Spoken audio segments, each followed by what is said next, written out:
Hi guys, my name is Alia Sa, and I'm going to be starting a show where I talk about different elements of culture, the music scene, and arts. And so for my first edition, I've brought on my friend. Shaam Panch. So right now we are currently in Bombay, but we met in London through the music scene. And what we were wanting to talk today is about the kind of cross-fusion that's been happening lately in the Hollywood and Bollywood scene. Yeah. So basically, we've noticed people like Diljit Dosanjh. He's doing all of these collabs with people like Ed Sheeran and Sweetie, Taylor Swift, Sia, and then you'll be seeing these mad photos of Shah Rukh Khan taking pictures with like Tom Cruise, interviews and stuff. And then of course Priyanka Chopra and Nick Jonas. That marriage is still shaking the world. So it seems that we're entering another one of those phases where, as you can see from the early 2000s, people like Akon were doing collabs with Bollywood. So I wouldn't say it's completely unprecedented, but it's kind of like a new wave of this. And us as, I don't know, third culture kids, diaspora, for us, it's something that maybe makes us feel seen because it's the fusion of our two cultures coming together in the entertainment we love. But then some point that we've also been discussing is how, in a way, as musicians, it almost makes us feel left behind because for us, this isn't a new sound that's being pioneered. Yeah. It's something very familiar to us. For example, we've had artists like Mickey Singh, who else? Jay Sean has done it originally. Zach Knight, Arjun. So many people. These artists have been kind of on this fusion scene for so long, making that mix of English and Hindi or English and Punjabi, sampling Bollywood beats and hip-hop beats and kind of creating this sound that is so personal to someone who is a diaspora or a third culture kid.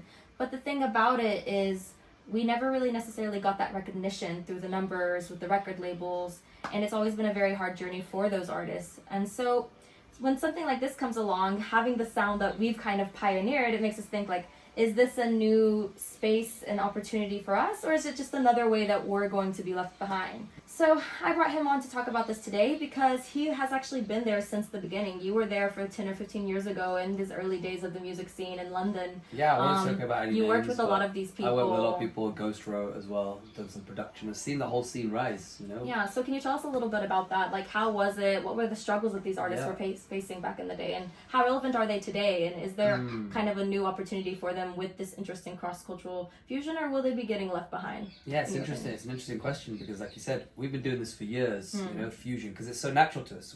Born in England, speaking English, but they're seizing the roots. In the hearts. In the heart. So we're singing both. Our parents are playing that on the radio, and we're listening to Usher and Justin Timberlake or Bieber. So it all comes together naturally inside of us. Now you're seeing this new cross-culture.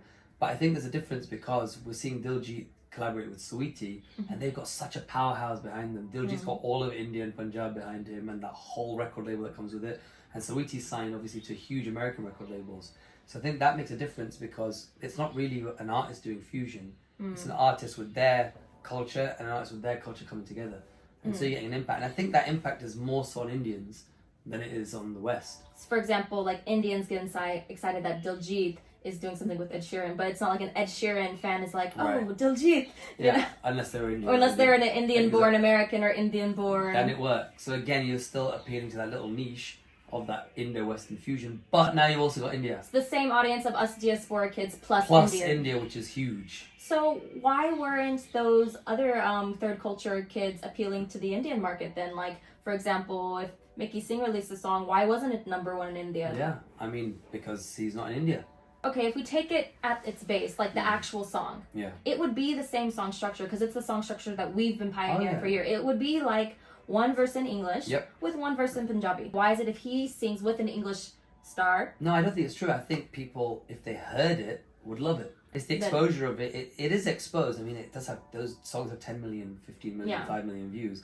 But that's different to the 200 million, 600 million that some of these guys are getting. I mean, we met Jasmine Sandlas the other day. Yeah. As you know, she's done that kind of slightly fusion music, which is appeal. She's from America. I love her, Oh, is she from America? She's American, but she's made it here.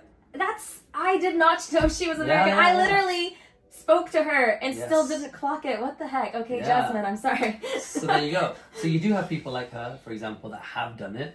but no one knows where they're from. They think people think that she was. I was like yeah. born and brought up in Punjab. That's what I'm She's saying. like pioneering this new aesthetic. Yes. But now it makes sense. Now It makes sense how she's able to have that vibe. So I'm like, that vibe, like it's needed here. Yes. So it can be done, but notice she's here. She's here a lot. We bumped into have we bumped into Mickey and Arjun here a lot? No, and so I think that it's like they'll sometimes make these trips to India for label. 1 or 2 recordings. Yes. They'll come back, 1 or 2 concerts. They come back, but they largely still want to live in the US or the Yes. UK or wherever they're based. Whereas I think someone like Jasmine has made it in the US at the initial stages, come to India and Punjab and worked with the people here. Then having had that impact, come to BBC in the UK and done BBC Asian Network, she's able to speak and communicate in English and Punjabi. And a lot of those stars like Arjun and Zach, they don't speak in Urdu or Telugu or Tamil or Hindi. You don't hear them do it. It's mainly English. It's very British kind of thing, like, hey, what's up, guys? It's Arjun. Yeah. And so it appeals to us because we understand it, but that's not going to appeal to everyone. Or you're talking about Jay Sean, how he just completely left like South Asian music completely once he made it big. So an Asian artist, you get signed by Lil Wayne or Drake calls you. Yeah. And they're like, no. And you don't want to F it up. You're like, no, this has to get the numbers. They I don't tell want to you take what those to risks. do. They tell you what to do. Yeah. So you can't be like, well, I want my Indian in there. If the record label goes, it won't work. Are you going to fight for it? Or are you going to just take the deal and get a #1 hit? Like, down. Yeah. So what about for us as artists? So you've come to India. How accepted have you been? How much has your style been pushed to change to just only be like the standard style here, or do they actually like hearing something new and fresh that has a bit of that Western influence? Because you do sing well in Hindi, like you have perfect diction basically. So it's not like perfect, but almost perfect compared to me, but that's not hard. So how accepted is your stylistic choices? Yeah, it's a hard one. Some people I meet will say, why have you put that verse in English? Put it in Hindi. Or why is it in Punjabi? Put it in Hindi, because we're Indians. And there's other people that are like, I love this. Yo, this is amazing. Yo, why don't you do more English in your songs? Because no one here can sing English in your accent. So there's people that love it. My Hindi's so bad that everyone's, please don't sing Hindi. Please sing only English songs. She still does it though. Yeah. I love it. Keep doing it. Not producing anything in Hindi yet. That's making the acoustic album, and then we'll think about the Hindi. Fine.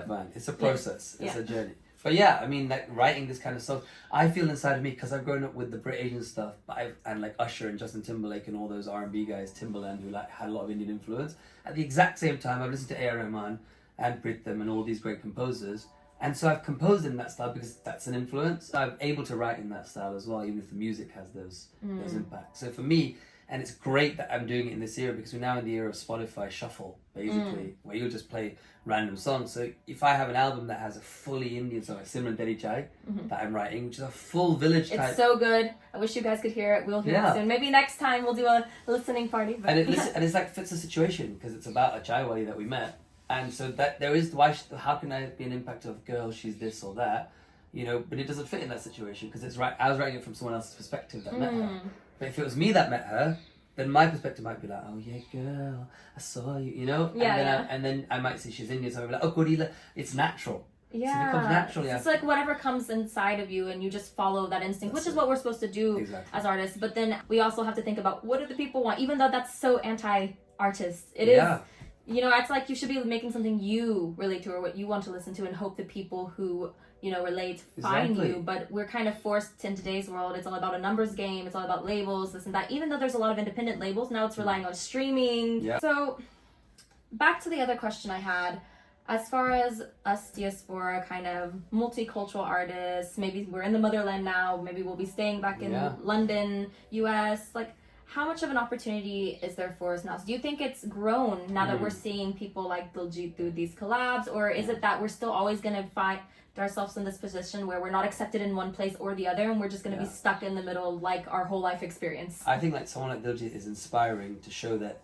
hey, you can as a brown person collaborate with these artists that you looked up to. You don't have to just think, oh, I can only be in this niche, like the Brit Asian niche. Yeah. He's shown you can expand now, and I think the world is starting to expand. So I think that's one thing that will inspire people to maybe try different avenues, because it's like the guy that broke the marathon record. As soon as he did it in 9 seconds or 10 seconds, whatever it was, other people started doing it. So sometimes you need to see someone doing it. Oh, they collaborated with Ed Sheeran and Saweetie. So maybe I, Mickey, or someone who's got this impact, maybe I should go over and try and collab and talk to those labels. I didn't know it was possible before, so I didn't even try. Especially British Asia. I'm not so much in American Asia, but British Asia. I noticed that one way that we perceive holding on to culture is holding on to certain values. So anytime anyone tries to veer off of that path, sometimes they do receive a lot of hate, just even from inside the community. Yeah, I think the community is always going to be that thing, and that's just part of Indian culture, you know, because we have or Indian abroad culture. I think it's even more so Indian abroad culture than actual India, because how have we been in Bombay? Like the life we live in Bombay versus way more liberal than being at home, because those old school mentalities kind of gets frozen in a bubble. Yeah, like it's a time boxed. That's it. It's crazy. So I think that would always have an impact. And again, I think it's really cool that we have Instagram and Reels and YouTube Shorts. As long as we're not just watching cat videos all day, you find some really good stuff about trauma and childhood and all that. And you start to read it and go, oh yeah, maybe I do have that trauma from my parents telling me I should be a doctor, otherwise I'm a failure. So we kind of learn the few of us that are into a little bit of that spiritual side start to read that stuff and realize we can liberate ourselves. I think more and more people are becoming woke in that way, in that psychological way. So if you're getting young people getting rid of all their inhibitions and then seeing that inspiration and then not being afraid to travel to different countries and accepting their culture, because we're seeing artists now coming out with bindis and saris but singing about, you know, English music. I think there was a new song that came out, I don't remember the name, but I saw the video of it, and she wore a full lenga, like the way Diljit's wearing his bug. So I think embracing culture rather than trying to be, I'm an usher, I'm a black R&B artist, but I'm Indian. And you know, one thing that I've noticed is I think that as diaspora, our understanding of culture used to be so superficial. As artists, it'd be like, okay, I'm going to put on a sari now, I'm being culture. But now we're actually going back to the motherland more. We're actually exploring it more. Because what I noticed is before, it's like someone who would be so hardcore about culture in the UK would actually know nothing about life in India. And they'd have all these things like, oh, it's so dirty, it's this and this and that.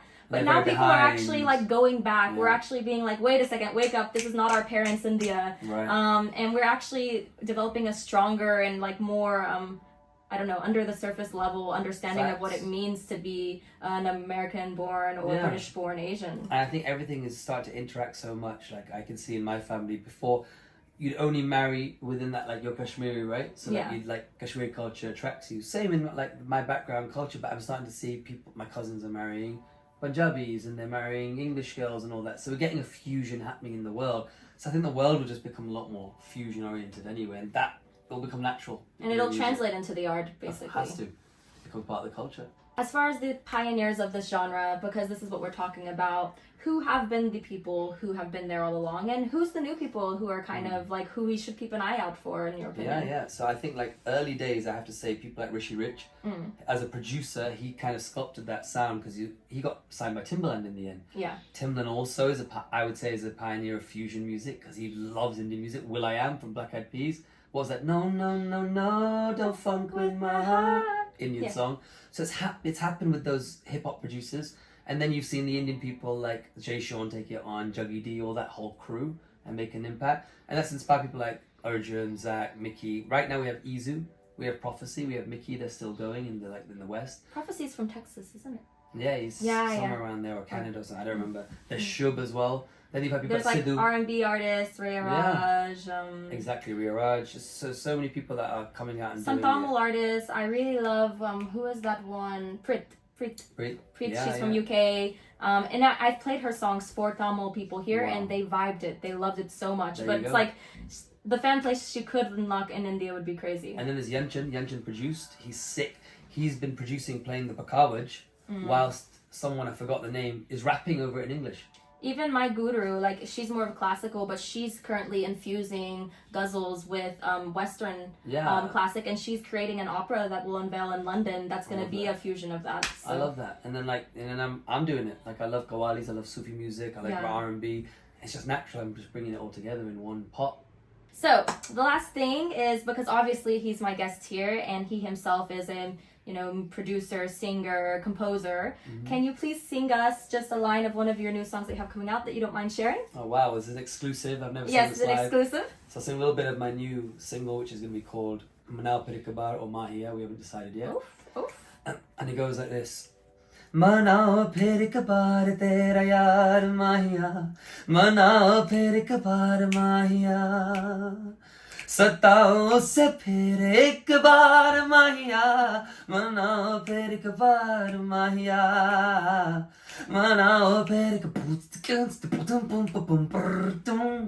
Hey, Yay! Thank you so much for Oh, coming. thank you. Thank you for having me as your And first have guest. a safe flight back and Oh, come yeah. back soon. I will do. Thank you, Alia.